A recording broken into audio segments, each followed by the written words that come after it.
नमस्कार साथियों, मैं कृष्णाराम सिंह और आप देख रहे हैं YouTube channel education portal Krishna. प्रधान शिक्षक और प्रधानाध्यापक के लिए स्पेशल है यह वीडियो। हालांकि सभी प्रतियोगिता परीक्षा में इस प्रकार का प्रश्न प्रायः पूछा जाता है, तो चलिए एक एक प्रश्नों का हम लोग अध्ययन करते हैं। पहला प्रश्न इस प्रकार से है कि स्वास्तिक के चिन्ह से किस देवता की उपासना का अनुमान लगाया जाता है।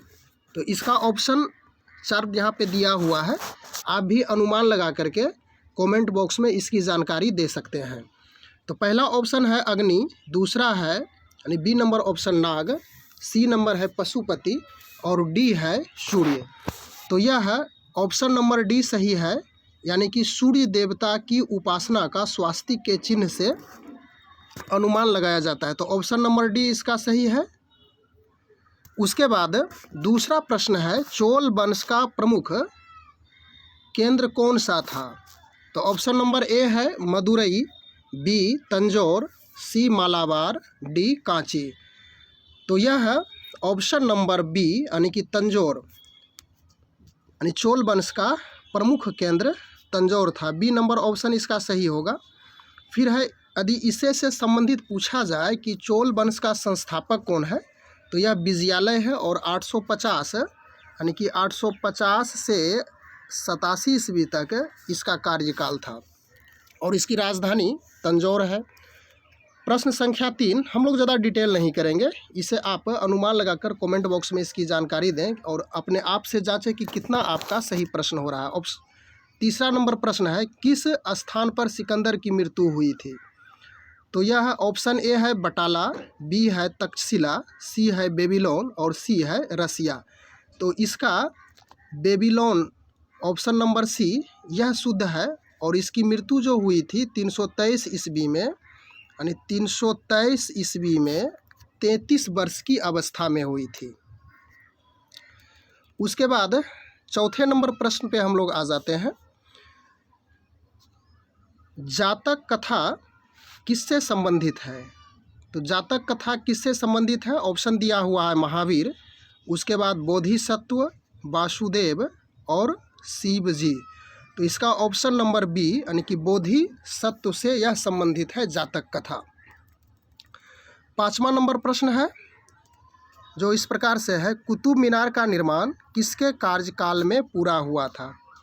5 नंबर प्रश्न पे हम लोग चले गए हैं। तो इसका ऑप्शन दिया हुआ है बलबन, उसके बाद बी है बहराम शाह, सी है कुतुबुद्दीन ऐबक और डी है इल्तुतमिश। तो 5 नंबर का जो सही ऑप्शन होगा वह डी होगा, यानी कि इल्तुतमिश के शासनकाल में कार्यकाल में कुतुब मीनार का निर्माण पूरा हो गया था। प्रारंभ तो कुतुबुद्दीन ऐबक ने करवाया था, लेकिन इल्तुतमिश के समय में इसे पूर्ण कर लिया गया। 6 नंबर प्रश्न है चैतन्य महाप्रभु किस संप्रदाय से संबंधित है, किस संप्रदाय से जुड़े हुए हैं। तो इसका ऑप्शन है ए वैष्णव, बी शैव, सी बौद्ध और डी है सूफी। तो यह वैष्णव संप्रदाय से जुड़े हुए थे चैतन्य महाप्रभु। 7 नंबर प्रश्न लीनिंग टावर ऑफ पीसा स्थित है, यानी कि लीनिंग टावर ऑफ पीसा कहाँ है यह पूछा जा रहा है। तो ऑप्शन नंबर ए है Italy, B France, C Germany और डी है स्पेन। तो इसका ए नंबर ऑप्शन सही है, यानी कि इटली में लीनिंग टावर ऑफ पीसा स्थित है। 8 नंबर प्रश्न संचार उपग्रह किस वायु स्तर में स्थित होते हैं। तो ऑप्शन ए है समताप मंडल, बी है आयन मंडल, सी है क्षोभ मंडल और डी है बहिर्मंडल। तो ऑप्शन नंबर इसका बी यानी कि आयन मंडल, इसमें संचार उपग्रह काम करता है, यानी कि इसी मंडल में संचार उपग्रह स्थित होता है। इसके बाद 8वां नंबर प्रश्न हम लोग कंप्लीट करने के बाद 9वें नंबर प्रश्न पे चलते हैं। नेफ्रोमीटर यंत्र है। तो यह ऑप्शन नंबर ए है वर्षा की मात्रा को मापने का यंत्र, बी है बादलों की दिशा और गति को मापने का यंत्र, सी है सागरीय लवणता और डी है सभी। तो नेफ्रोमीटर की सहायता से बादलों की दिशा और गति मापी जाती है। तो इसका ऑप्शन नंबर बी सही होगा। उसके बाद 10 नंबर प्रश्न है कि अभी तक राष्ट्रीय आपात कितनी बार घोषित किया गया है? तो ए है 1, बी है 2, सी है 3 और डी है 4। तो अभी तक 3 बार ही आपातकाल घोषित किया गया है, तो इसका सी नंबर ऑप्शन सही है। 11 नंबर प्रश्न, पृथ्वी तथा अन्य ग्रह सूर्य के चारों ओर चक्कर लगाते हैं, किसने सिद्ध किया, यानी किसने यह साबित किया है?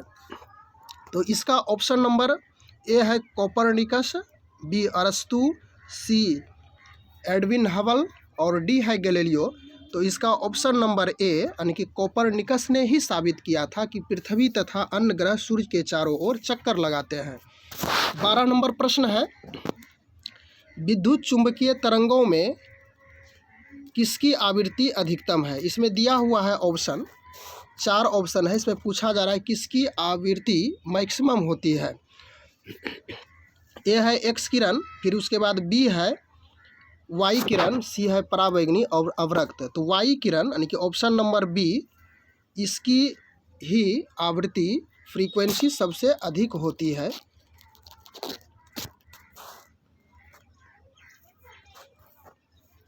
उसके बाद 13 नंबर प्रश्न है, उपनिषद का मुख्य विषय है। तो उपनिषद का मुख्य विषय क्या है? तो ए है दर्शन, बी है विधि, सी है सामाजिक व्यवस्था और डी है राजतंत्र। तो यह दर्शन ही इसका मुख्य विषय, मुख्य सब्जेक्ट है, तो ऑप्शन नंबर ए सही है। 14 नंबर प्रश्न है, बीसीजी का टीका लगाया जाता है। तो किसके लिए बीसीजी का टीका लगाया जाता है? यक्ष्मा, काली खांसी, निमोनिया या टिटनेस? तो चलिए इसका ऑप्शन नंबर ए ही सही होगा, क्योंकि यह यक्ष्मा यानी कि टीबी के लिए यह टीका लगाया जाता है, टीबी के बचाव के लिए यह टीका लगाया जाता है।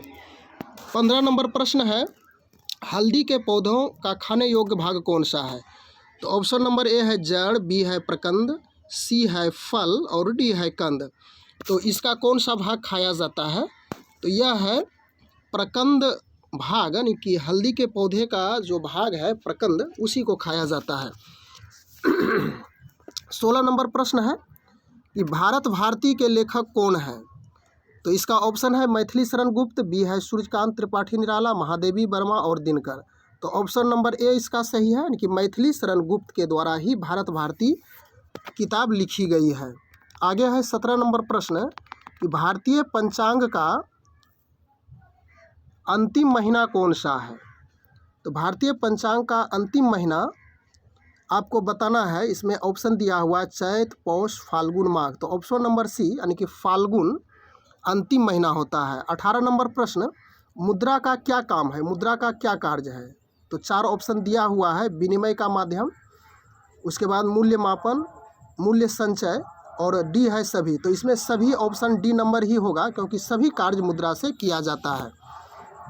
19 नंबर प्रश्न है कि जेरूसलम किन लोगों का तीर्थ स्थल है? तो ईसाई, यहूदी, मुस्लिम सभी। तो सभी लोगों का, यानी कि ईसाई, मुस्लिम, यहूदी सभी लोगों का तीर्थ स्थल है। 20 नंबर प्रश्न है, पंजाबी भाषा किस लिपि में लिखी जाती है? तो ऑप्शन ए है देवनागरी, बी है गुरुमुखी, सी है इंडो ईरानी और डी है सभी।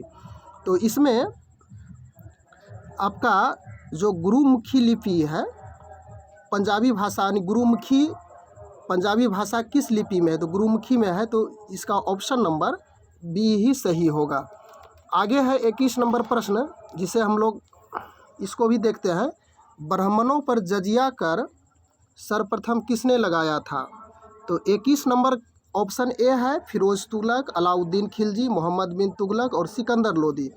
तो ए है फिरोज तुगलक के द्वारा ब्राह्मणों पर जजिया कर लगाया गया था। 22 नंबर प्रश्न है, महात्मा गांधी दक्षिण अफ्रीका से भारत, यानी कि दक्षिण अफ्रीका से भारत किस वर्ष लौटे थे? तो यह है 22 का ऑप्शन दिया है 1915, 1917, 1916 और 1918। तो आपका ऑप्शन नंबर ए यानी कि 1915 ईस्वी में वह भारत लौटे थे, यानी कि महात्मा गांधी। उसके बाद 22 नंबर प्रश्न हम लोग देख चुके हैं। उसके बाद 23 नंबर प्रश्न है, पाकिस्तान का प्रस्ताव किस अधिवेशन में स्वीकार किया गया? तो पाकिस्तान का प्रस्ताव आपको बताना है किस अधिवेशन में पारित किया गया था। तो ए ऑप्शन है कराची, लाहौर, दिल्ली, सूरत। तो आपका बी नंबर ऑप्शन सही होगा, लाहौर अधिवेशन में पाकिस्तान का प्रस्ताव स्वीकार किया गया था, यानी कि पारित किया गया था। 24 नंबर प्रश्न है कि सलाल परियोजना किस नदी पर स्थित है। तो सलाल परियोजना किस नदी पर स्थित है, इसको बताना है। तो यह है ऑप्शन नंबर ए झेलम, चिनाब, रावी और ब्यास। तो इस तरह से आपका इसमें सलाल परियोजना जो है यह है बी नंबर ऑप्शन सही है, चिनाब नदी पर। और अंतिम प्रश्न 25 नंबर है, संविधान की प्रस्तावना का यानी संविधान की जो प्रस्तावना है उसकी आधारशिला क्या है। तो ऑप्शन दिया हुआ है क्रिप्स योजना ए, बी है माउंटबेटन योजना, सी है उद्देश्य प्रस्ताव और डी है कैबिनेट मिशन योजना। तो आपका ऑप्शन नंबर सी यानी कि उद्देश्य प्रस्ताव ही इसका सही आंसर है।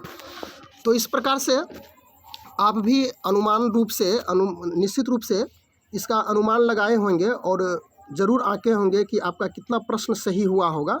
तो इस प्रकार से हम लोग आज 25 प्रश्नों का अध्ययन किए और बारी बारी से जो महत्वपूर्ण प्रश्न है एक एक करके हम लोग जल्द से जल्द इस वीडियो के माध्यम से, इस यूट्यूब के माध्यम से अध्ययन करने का प्रयास करेंगे। बस आज के वीडियो में इतना ही। Thanks for watching. Good bye.